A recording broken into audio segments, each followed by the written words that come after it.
We are on DAF Zayin Amid Aleph at the two dots. Itmar, new topic. Toda sheshachta l'shem todas chavero, Rabba Amar Keshera, Rav Chisda Amar Pesula. The case over here is that a person, Ruvain, is bringing a korban toda to the temple, and you know that a korban toda classically comes for one of four things, but it has to do with a narrowly escaped injury. So Ruvain just came on a very dangerous travel across the ocean, so he wants to bring a korban toda. Shimon, a totally different person, is also bringing a korban toda, but is bringing it because he just got out of prison. So the person doing the shechita makes a mistake. He takes Ruvain's korban toda and thinks that Ruvain is the one who got out of prison. So it's for the sake of a toda. It is for the sake of Ruvain, the guy who actually owns the animal, but it's not being done for the sake of his sea trip, but rather because mistakenly the guy thinks that he got out of jail. So this is a machlokes whether the korban is kosher, because we know it's kosher because it's ola l'shem, it's keshera. The Mishnah says it's keshera. The question is, does he have to bring another korban or not? So Rabba says it's kosher, Rav Chisda says it's pasul, which means that he's got to bring another korban. Rabba Amar Keshera, Toda l'shem Toda nishchata. Rabba says, listen, it's true that the Kohen, or whoever was shechting it, made a mistake. But Lamaisa, it was done for the sake of a Toda, and that's all you need. Rav Chisda Amar Pesula l'shum shlomim didei nishchata ba'inon. So Rav Chisda says it's pasul because it's got to be done for his Toda, not for someone else's Toda. Okay? So it's got to be done for his circumstance of Thanksgiving, not for someone else's circumstance of Thanksgiving. Amar Rabba mina aminola. So Rabba says, let me prove to you that it's kosher. The Tanya, here's a brisa. Uvisar zevach todas shalamav biyom hakrivo es zivcho ye'achel. So the Torah talks about the korban toda, and it says that when he brings his toda of shalomim, that when it's offered, it shall be eaten. So Abba Chanan Omer Mishum Rabbi Eliezer Bola Lamed, why does the Torah specifically call the korban toda a shlomim toda? It's to teach me that toda sheshachta l'shem shlomim keshera, shlomim shenishchatu l'shem toda pesulim. It's telling me that if I take an animal that was designated as a korban toda and I slaughter instead for the sake of a shlomim, then it's still going to be kosher, meaning that it helps for this person as his obligation of bringing a korban toda. But if you take a korban shlomim and you shecht it for the sake of a korban toda, so then it's not meratzah for that person. It has no effect for that person, and the person, for whatever reason he had pledged to bring the korban shlomim, has to redo it. Uma hefresh bein zelazeh. So why is there such a distinction? Because toda kruya shlomim vein shlomim kruyim toda. So because a toda is called shlomim in the Torah. So even though the Kohen brought it for the sake of a shlomim, but a toda is a form of a shlomim. It's a subset of shlomim. And therefore he did it for the right purpose. But a shlomim is not called a toda. Toda is a special case of shlomim, and therefore if he takes a korban shlomim which was not meant as a toda, and the Kohen takes it and shechts it for the sake of a toda, then it's not kosher. It's not ola l'shem ba'olav, it's not meratzah. So the Gemara, that's the end of the brisa, and the Gemara makes the following inference. Anachnu matchilim b'shmona ve'esrim, b'chol yom chutz meyom sheni u'veyom chamishi. Pseder. So shlomim l'shem toda pesula, ha-toda l'shem toda keshera. So therefore what the brisa infers is like this, that a toda that is done for so shlomim l'shem toda psula, ha-toda l'shem toda kshera. So the Gemara makes the following inference. A shlomim that was done for a toda is no good. But if a toda was for the sake of a toda, then we can infer that it is okay. In other words, even though you got the specific Thanksgiving circumstance wrong, But as long as it was done for a toda, any kind of thanksgiving, it's going to be kosher. That's what he's inferring from the brisa. My lav de chavre. What are we talking about? Where Ruvain is bringing it for a sea journey, and the Kohen shechts it for Shimon's getting out of jail. But since he's doing it for Ruvain, it's still okay. So the Gemara says, lo, didei, avol de chavre mai pesula. So the Gemara says, not necessarily so. Maybe what the inference is, that if Ruvain has two Thanksgiving todas to bring, because he was both on a sea journey and he was in jail. It was a prison ship. Or he was in he was in Alcatraz. He was in Alcatraz, and he had to go on a ship to get back to the mainland, right? And you ever been to Alcatraz? And then he's got to go back. He's a visitor or as a resident. So he's got to go on a boat to get back to the mainland, and so he's got to bring two korban todas, one for being in jail and one for going on a dangerous sea journey. Maybe only in that circumstance, where the Kohen gets it wrong and shechts that animal for the jail and the other animal for the sea journey, mixes it up. Maybe that's when it's kosher, because they were both for him. But maybe if Ruvain had no jail experience at all, and the Kohen shechts it for Ruvain thinking that he was in jail, maybe it's not going to be kosher. So the Gemara says, but wait a minute. Adetani shlomim l'shem toda psula, listening toda l'shem toda, b'kol shkein shlomim l'shem toda. So the Gemara says, well then, why didn't the Brisa tell me the bigger chiddush? The Brisa should have told me not only is a shlomim l'shem toda going to be puzzle, but even a toda l'shem toda is going to be puzzle. In a circumstance where you shechted for Ruvain for getting out of jail when Ruvain never got out of jail. So the Gemara says, well, that's not such a kasha. You know why? Because shlomim l'shem toda didei itztrichle. Sal kadaita chamina mida toda karuya shlomim shlomim nom kruyim toda v'chishacha le'lu l'shem toda l'chsharu kamash malan. I'll tell you why.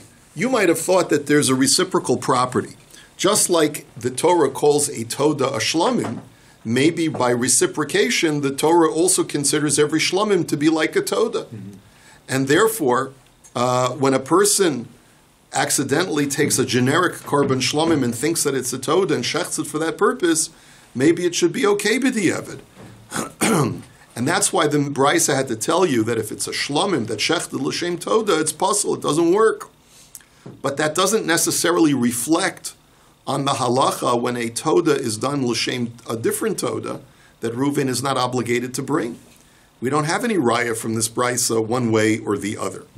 Anyway, now we go on to a related topic. So we're basically leaving that alone, and it remains the machlokas between Rabbah and Rav Chisda. Okay. Amar Rava, chatas sheshachta l'shem chatas keshera l'shem ola pesula. Now I'm going to readily admit in advance that the language is a little bit difficult in this Gemara, so we're going to be inserting our own interpretation. Rava says that if I take a korban chatas and I shecht it for the sake of a different chatas, it's still kosher. But if I shecht it for the sake of an ola, it's going to be pasul. Now let's just be very clear. Ruvain committed two sins for which there's an obligation to bring a korban chatas. He ate chelev and he consumed dam, consumed blood. He's got to bring two korbanos chatas, and he tells the Kohen, okay, this is my animal for the eating of chelev. And the Kohen accidentally shechts it for the sake of dam.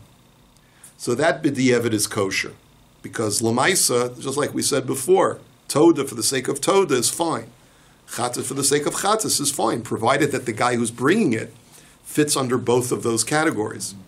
But if he shechts chatas for the sake of an ola, meaning that he thinks that the guy is bringing an ola, so then it's pasul. My taima, what's the reason? Because v'shachat osal lechatas amar rachmana v'harei chatas l'shem chatas nishchata l'shem oila psula. He says because the Torah says you must shech the chatas for the sake of a chatas. That's what's implied in that verbiage in the pasuk. And therefore, as long as you shecht it for the sake of a chatas, it's kosher. But if you shecht it for the sake of any other animal, any other korban, it's going to be pasul. Now, even though that's true, but there is still an association between a chatas and an ola, because an ola is coming to atone for minor sins, for violations of mitzvahs aseh, and a chatas is coming to atone for major sins, like eating chelav or dam. Now, that leads to the next discussion. V'amar Rava chata sheshachta al misha mechuyev chatas pesula, al misha mechuyev oila keshera.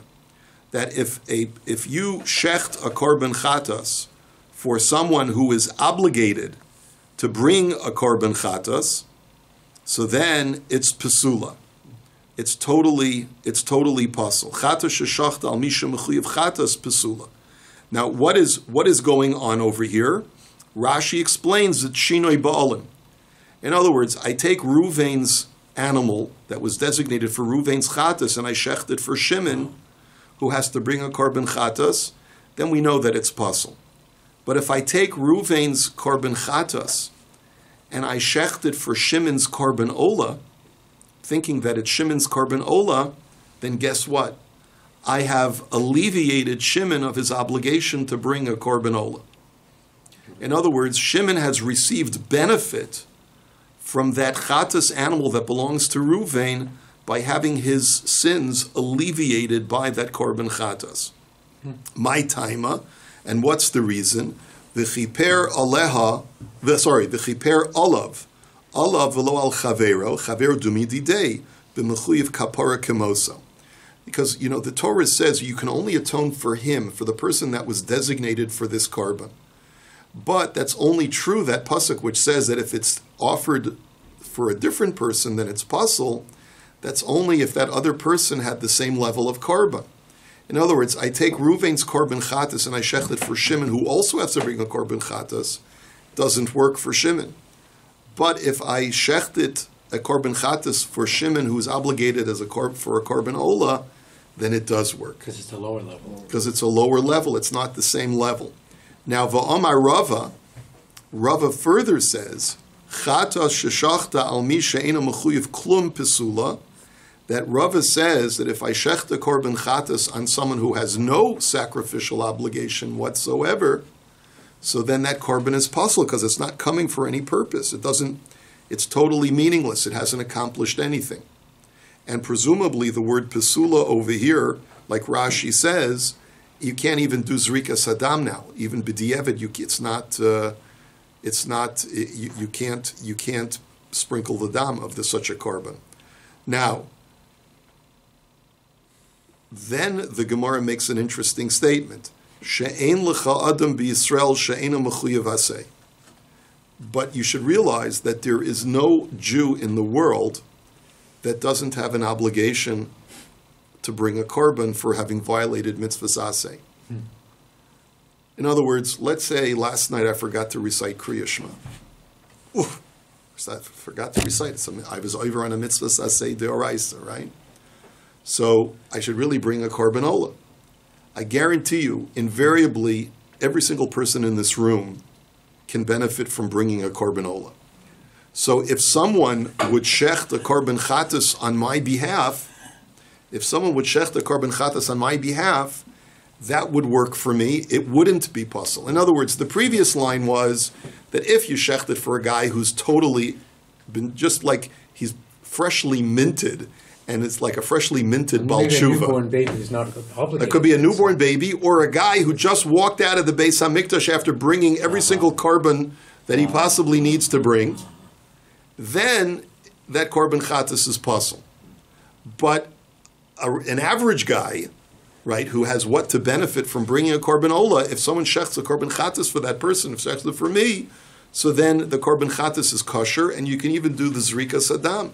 Because lamaisa, it was done because a chatas has atoning power for someone who's even done minor sins. So va'amar Rava chatas mechaper sal chayvi yaseh mikal v'chomer, and this really explains it. Rava says, how do I know that a high level chatas can atone for minor sins like mitzvahs aseh? It's a kal v'chomer. Al chayvi krisus mechaper sal chayvi yaseh lo kol shekain.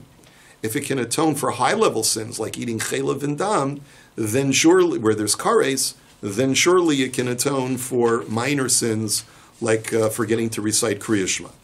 Now, lememra debas minahi. So the Gemara says, well, you got to clarify it, because if you're suggesting that it helps to atone, then you're implying that it's the same kind of korban as a korban ola. But v'ha'amar Rava chata sheshacht al misha mechuyev chatas besul misha mechuyev oila kshera. But that seems to contradict the principle that we learned just a moment ago, which is the Torah says that if you shecht shelo l'shem ba'ala for the wrong person, the same kind of korban, like if I shecht a chatas that belongs to Reuven for the sake of Shimon, it's no good because there's an association between his chatas and my chatas, the same korban. And now you're saying that a chatas does have an association to a korban ola. So that's a contradictory statement, because you're telling me that if I shech the chatas for the sake of a guy who has to bring an ola, that it works, because the Torah only apostles it when it's the same korban, the same kind of korban. But now you're saying that it is the same kind of korban because a chatas can help atone for the same sins for which you bring a korban ola. So make up your mind. You can't have it both ways. So the Gemara clarifies it, and it says, Mekiva lo mechapra, mekufya mechapra. So in reality, says the Gemara, a chatas and an ola are two totally different sacrifices, and therefore the Torah does not passel a korban chatas that belongs to Reuven for the sake of Shimon when he only has to bring a korban ola. So how does it atone if they're not the same kind of korban at all? The answer is the same language that we saw yesterday. Mekiva, from its embedded state, from its innate state, the chatas does not atone for mitzvahs aseh, that for which you have to bring a korban ola. But from its floating state, remember the word mikufya mechaper, from its sort of secondary or byproduct state, it does atone. So in other words, what the Gemara is basically saying, it's splitting those hairs again like we talked about yesterday. Really, a chatas and an ola have nothing to do with each other. They're two totally separate karbanos. But the byproduct of a chatas's atoning power, that it atones for high-level sins, is that it also has the ability to atone for lower-level sins, to the point where if someone shechted a korban chatas for me mistakenly, then it exempts me from bringing any other korban ola. And you have to also remember, as we're going to see in a minute, that when I forget to recite Kriya Shema or violate any other mitzvahs aseh, really, there's no real inherent obligation to bring a korban ola. It's an added thing. As we'll see in just a minute, I can do tshuva fully without bringing a korban ola. The reason for bringing a korban ola is because my conscience bothers me. It makes you feel better. It makes me feel better. I feel that I'm completely repairing the breach with Hashem. But the reality is that I can do full tshuva and get a full forgiveness, a full pardon, without bringing a korban ola. Can't you have full forgiveness even for your own tshuva without bringing a korban? Not fully. Like in Rambam and Hilchos Tshuva says that when I commit an Isser Kares, so then I don't get full atonement until the day of death or until I bring a korban. In other words, so it depends on the severity of the sin, but certainly for a mitzvah sasa, you'll see that in just a minute. If I'll bring korban for Allah and by mistake it for chata, I have to pay difference? Yeah, then it's if a person is bringing a korban ola and they shecht it by mistake for the sake of a chatas, so I think what we said is that the korban is still kosher, but it's not miratzeh, but it doesn't work. Much more expensive. The expense we're not getting into now. We're not getting into the economics of the halacha. The question is it ola l'shem ba'alav or not? Was he yotzei the korban? This seems to contradict what we're saying in the Mishnah, though. The Mishnah seems to emphasize that the chatas has a greater stringency, but the Gemara is... It does have a greater stringency. You're right, but it has the scope to help a person to alleviate his obligation to bring a korban ola, using the kal v'chomer. But you're right.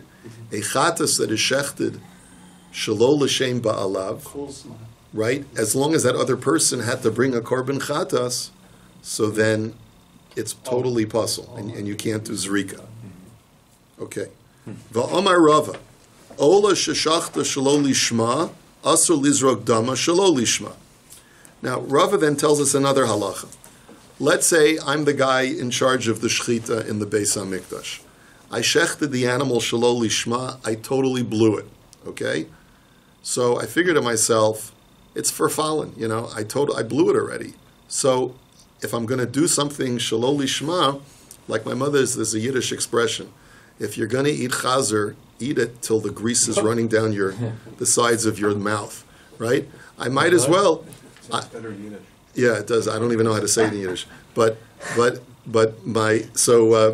So a guy says, the Kohen says, if I messed up already, so when I do the zrika, I'll also think about something else. I'll think about another carbon also. What difference does it make? I already messed up. So Rava says you're not allowed to do that. Just because you did the shechita shelo lishma doesn't give you the right now to do everything else shelo lishma. Get back on track it to the best of your ability and say that it's for the sake of this guy's korban. Even though you know it's not going to work. Even though you know he's going to have to bring another one. Yeah. And iba is ema kra, iba is ema svara. And I'll tell you based either on a pasuk or on a svara. Iba is ema kra. By the way, we saw this Gemara already on Beis Amud Aleph. This was the very first daf of Masech Zevachim. So iba is ema kra motzos pasecha tishmor v'yasisa. Basically, the pasuk says whatever comes out of your mouth, you have to do the best to make sure that you get it right. And so therefore, even though you botched the first part, don't compound the error.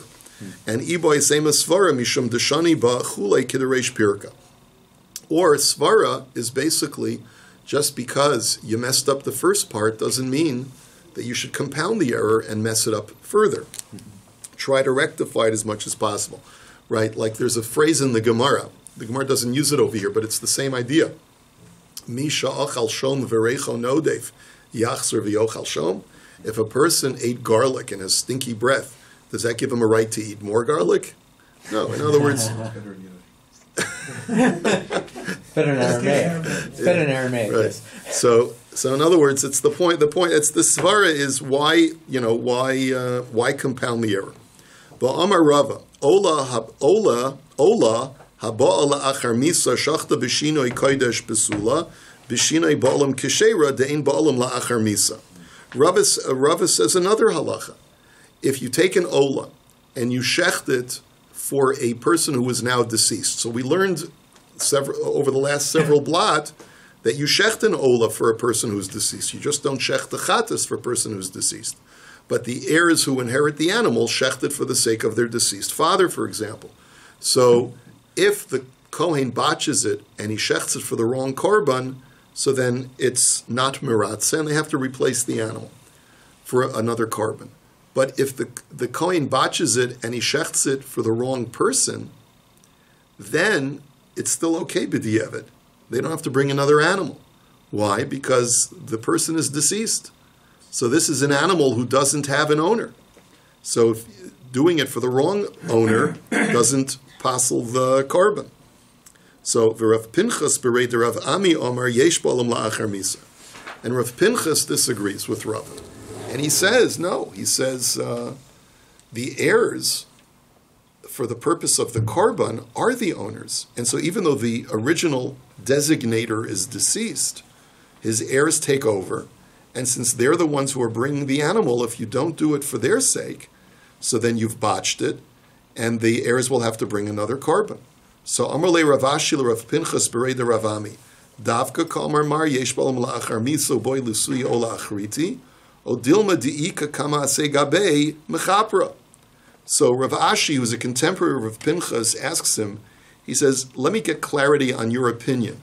Are you literally saying that the korban is pasul if it was not done l'shem ba'olav for the sake of the decedent, because this animal still really has an owner, and therefore if it's not done for the decedent and his heirs, it's totally not good, and therefore they're going to have to bring another animal?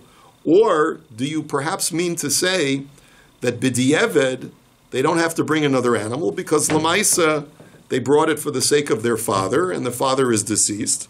But the point that you're making, Rav Pinchas, is that if the heirs were hoping that through this animal, they would also receive atonement for their mitzvahs aseh violations, that it doesn't work. But they don't have to bring another animal. It's just that whatever kapara benefits that they could have gotten from this animal don't take effect. But not that they're obligated to bring another animal.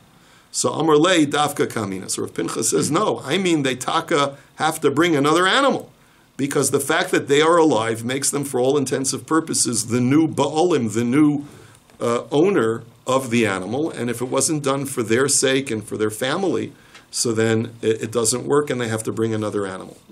Va'amar Rava, Ola Doron Hi. This was getting back to what I was saying to Moshe just a moment ago. An Ola is really a voluntary gift. And what we mean by that is as we'll explain in just a moment. Heichi dami, idaleka tshuva zerach rishoim ta'eva, v'idika tshuva detanya hatanya over al mitzvah saseh v'shav lo zaz mishamat shemochlim lo. Elishma mina doronu. This is because when you think about it, no matter how you look at it, it's got to be something totally voluntary. Because if a person brings a korban ola without having any penitent thoughts, then he doesn't get kapara through just bringing a korban without any remorse for what he's done. If I forgot to recite Kriya Shema and I bring a korban ola, but thinking to myself, I don't care about Kriya Shema, so then I can't get kapara through that korban because that's called the zevach toeva. It's called an abomination to God to bring a korban without any penitent thoughts. And if I do tshuva for having violated a mitzvah saseh, so then the halacha is lo zaz misham. All I have to say, Hashem, I apologize. I made a terrible mistake. I'm really sorry. Then immediately I receive kapara. A person is forgiven from heaven. So why then do I need to bring an ola to begin with for a violation of a mitzvah saseh if I can get forgiveness without doing anything? So you rather therefore see that it's really just a gift. It's sort of basically making peace with Hashem, even though He's already forgiven me. And Tanya Nami Hachi, we have a brisa that supports this. Amar Reb Shimon, Chatas Lama Ba'a. There's a brisa that says, why do you bring a korban chatas? So the Gemara says, Lama Ba'a lechaper. What kind of question is that? Chatas is brought to atone for sin. Ela Lama Ba'a lifnei oila. Lepraklit shenichnas v'ritza praklit nichnas daron acharov.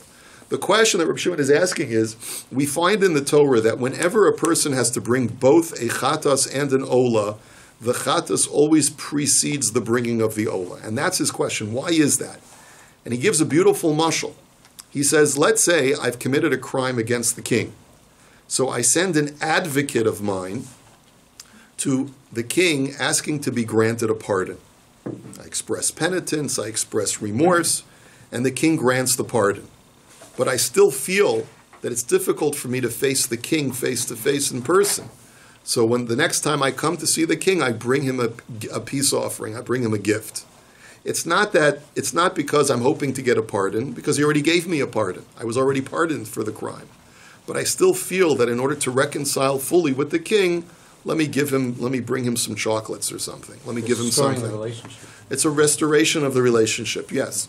So the point is, that's what an ola is like. It's a gift. It's a totally voluntary gift.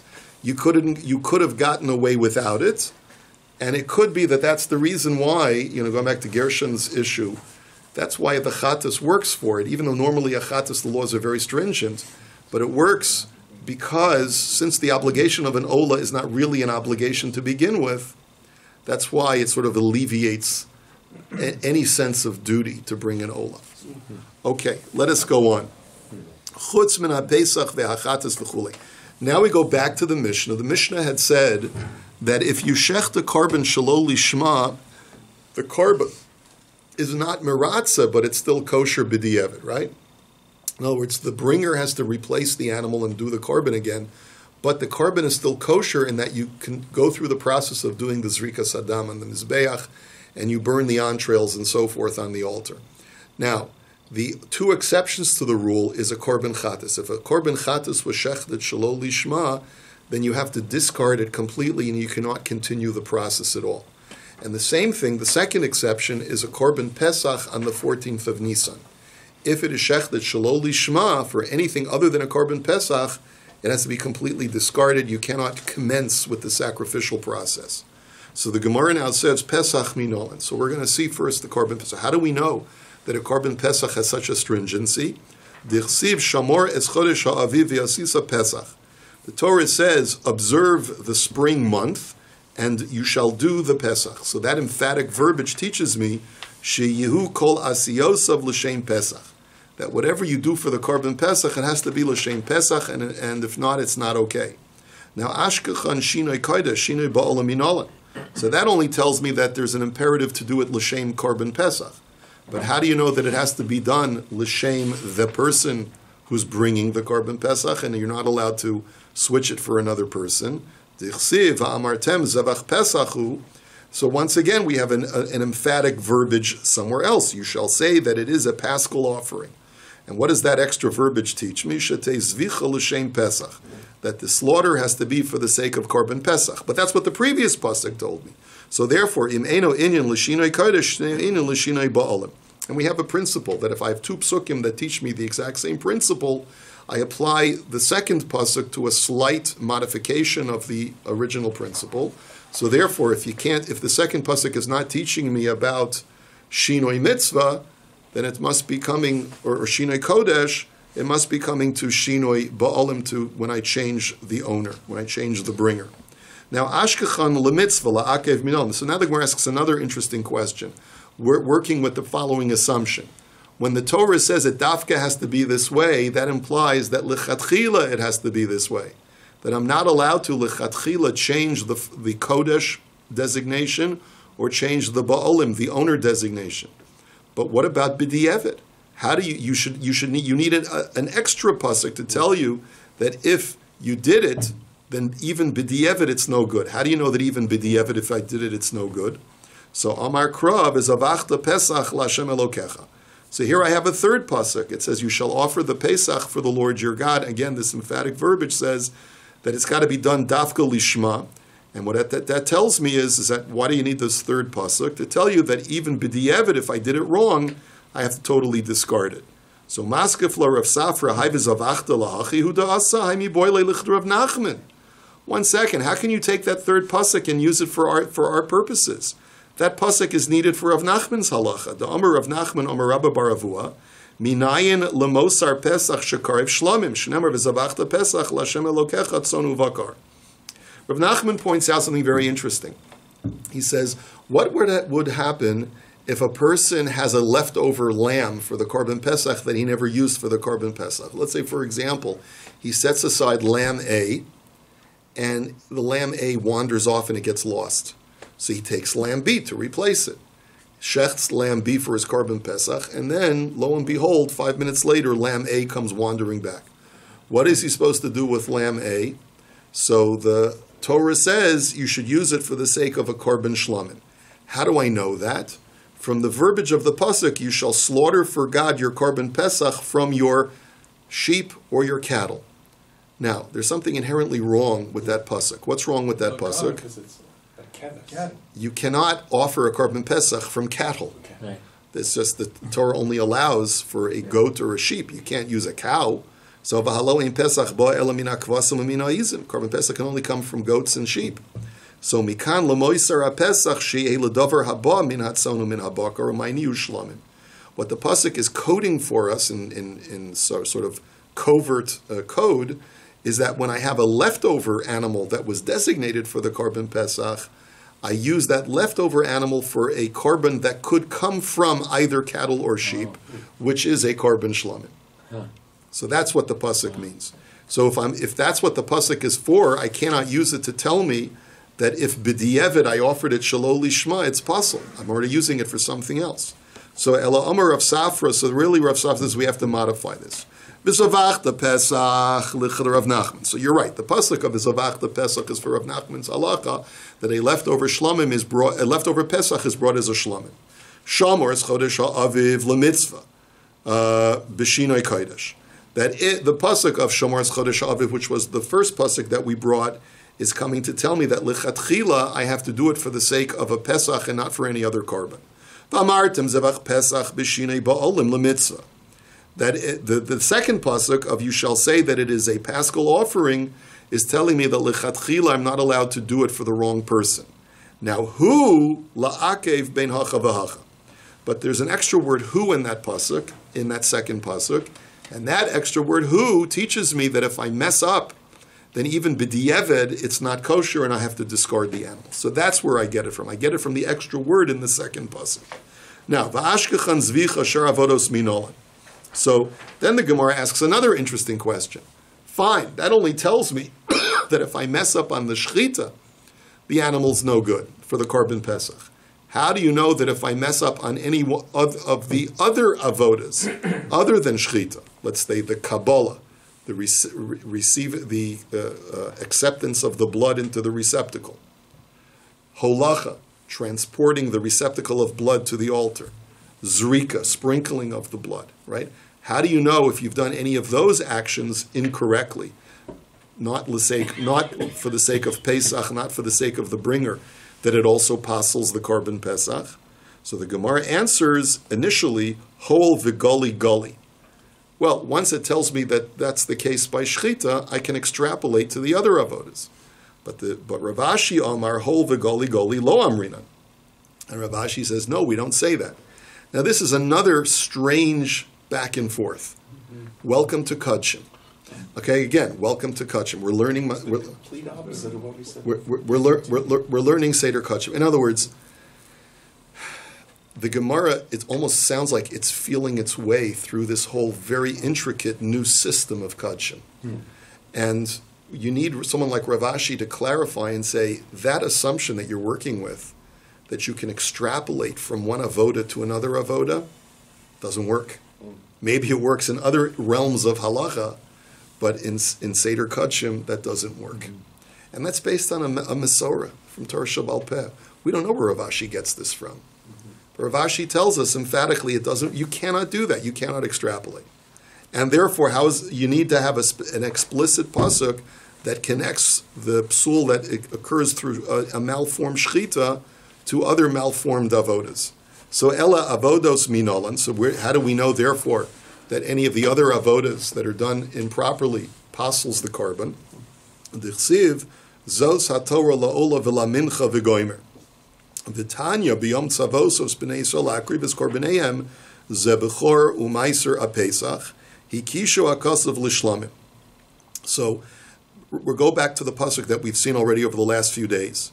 The Torah says zos haTorah la'ola v'lamincha v'lachatas v'la'asham v'lamiluim v'luzevach hashlamim. The Torah connects all of the types of karbanos in that pasuk to a korban shlamim.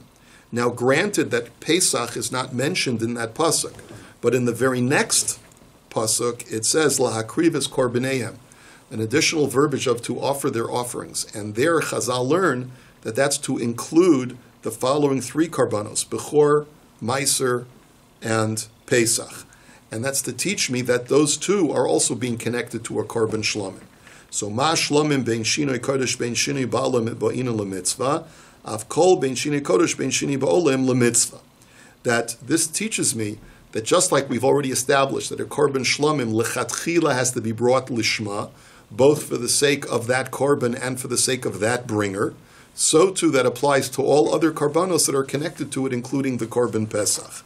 Now, v'chishlamim, ma shlamim ben zvicha ben shar avodos lo chalakta bohen lemitzvah, af Pesach lo tachlok bo ben zvicha l'shar avodos la'akev. So, and now that we've connected korban Pesach to shlamim, so too, just like by the korban shlamim, the Torah says that all of the stages of the avoda have to be done lishma. So too, by the korban Pesach, all of the stages of avoda, not just the shechita, but all other stages also have to be done lishma. The only difference between korban Pesach and korban shlamim is where we have these two special psukim by korban Pesach that tells me that whereas by the korban shlamim, b'di'evet, if it's done shelo lishma, it's still kosher, it's still usable on the mizbeach, but the korban Pesach, because of those extra psukim, b'di'evet, it's pasul, and you have to abort completely the process. Now, Elohu lamali, so that extra word hu is not coming to teach me anything, because I can infer the idea of la'akev, that even b'di'evet it's no good, from the psukim without the word hu, based on what you just told me, that it's compared to a shlamim. So the Gemara answers, Kidatanya, I need the word hu for another halacha. Ne'amar b'pesach hu b'shchita la'akev. Aval asham lo ne'amar bohu elo la'achar haktoras emurin. V'hu atzmo shelo hukterei morav kosher.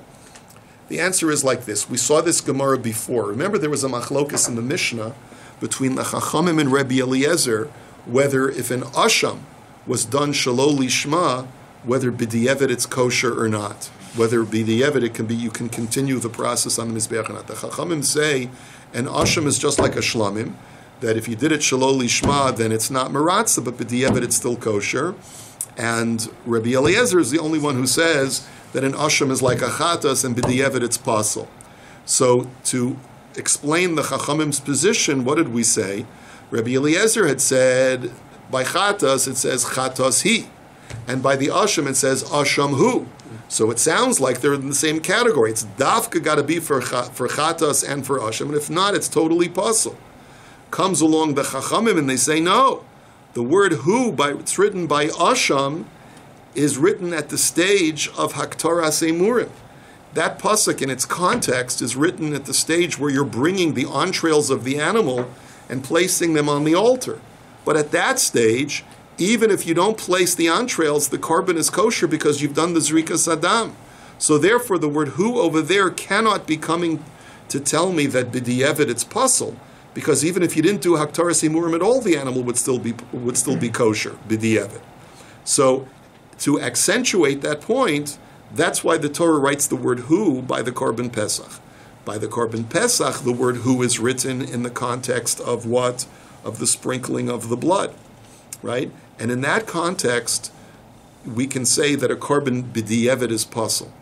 But contrast that with the word hu that's written by the korban asham at the time of haktaras emurim, after the zrikas adam, after the sprinkling of the blood, and you see that the two are totally dissimilar. So just because it's pasul b'di'evet by the korban pesach, where the word hu is written, does not indicate, it's just the opposite by korban asham, where the word hu is written. By a korban asham, if it's done shelo lishma, then b'di'evet the korban is still kosher. And that's the reason for hu, to create contrast between korban pesach and korban asham. And this is where we'll hold it for today.